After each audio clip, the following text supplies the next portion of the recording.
Every night, millions of people fall asleep to the same voice. Calm, certain, confiding in you like an old friend who finally decided to tell the truth.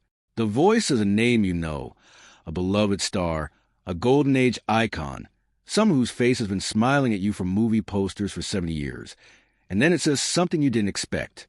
A secret, a crime, a monster behind a mask. You lean in. You believe it. Why wouldn't you? The voice sounds so sure. But what if the voice is lying to you?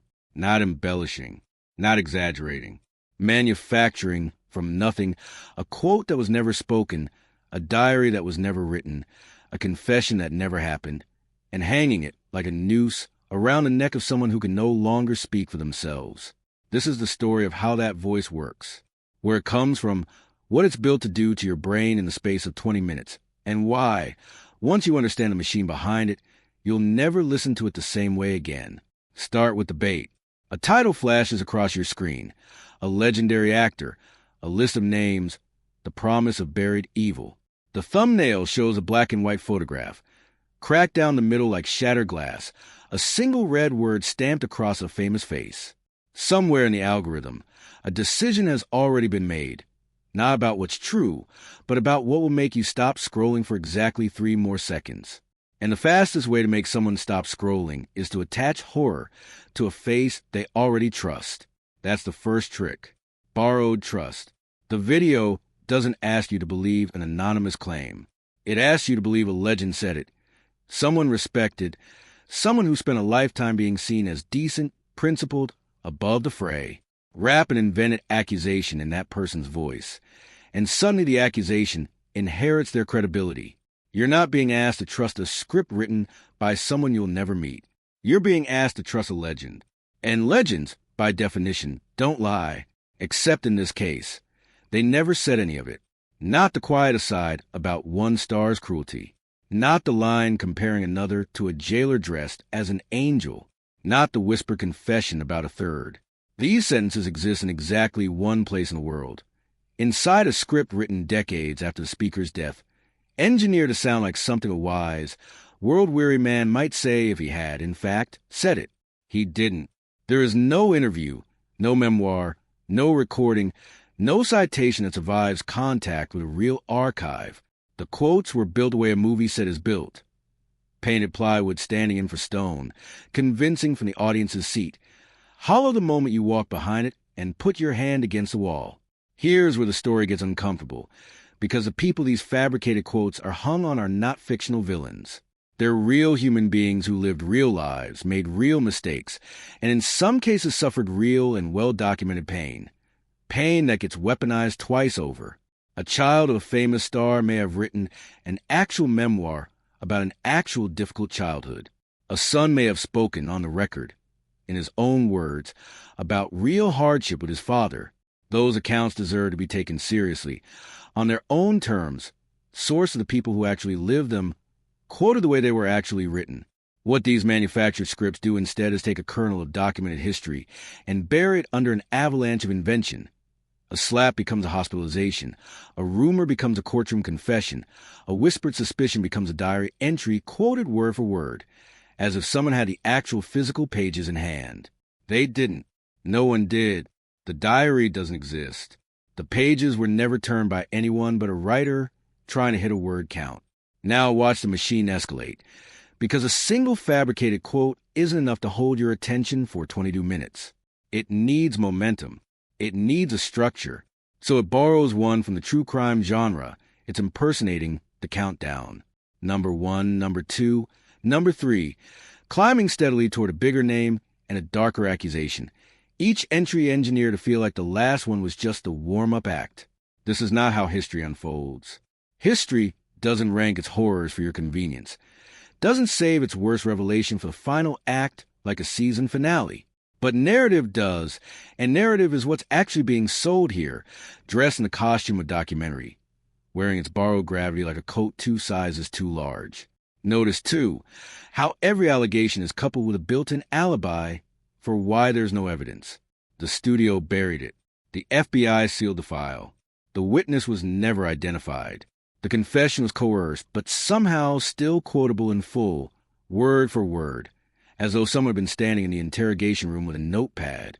Each of these lines is doing quiet, specific work. It's explaining in advance why you'll never be able to verify anything you just heard, while still asking you to accept it as settled fact. It's a closed loop. Any absence of proof becomes proof of a cover-up. Any specificity becomes proof of authenticity. The more precise the invented detail, the more real it feels, even though precision is the easiest thing in the world to fabricate. The story is built to be unfalsifiable, which is precisely the opposite of what a true documentary is built to be. A real historian tells you what's uncertain.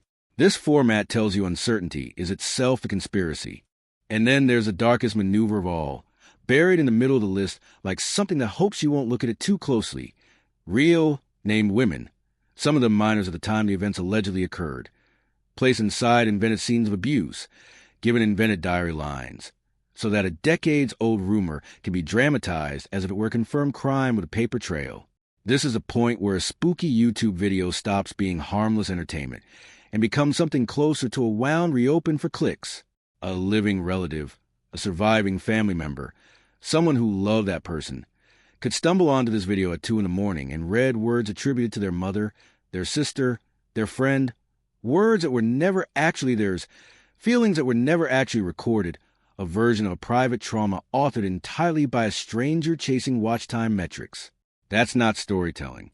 That's identity theft aimed at the dead, and grief theft aimed at the living who still remember them. So why does this work?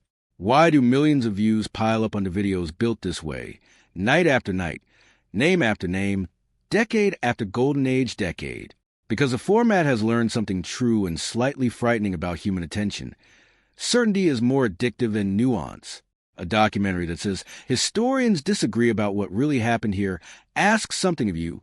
Patience, tolerant for ambiguity, a willingness to sit with an unresolved question instead of a clean answer.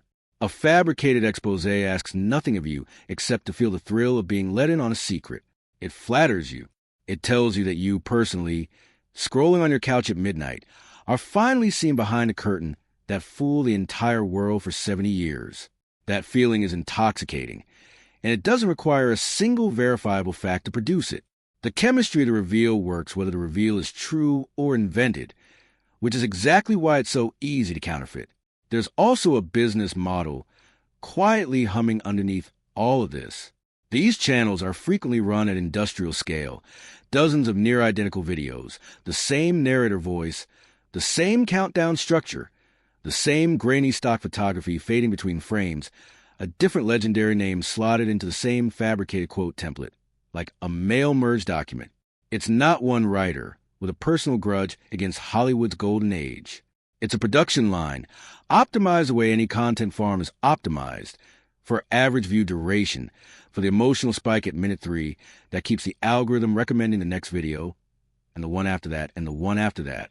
The dead celebrities named in the video aren't really the product being sold. You are. Your attention, harvested through manufactured outrage and false intimacy, is what actually gets monetized at the far end of the pipeline, long after you close the tab and moved on to something else.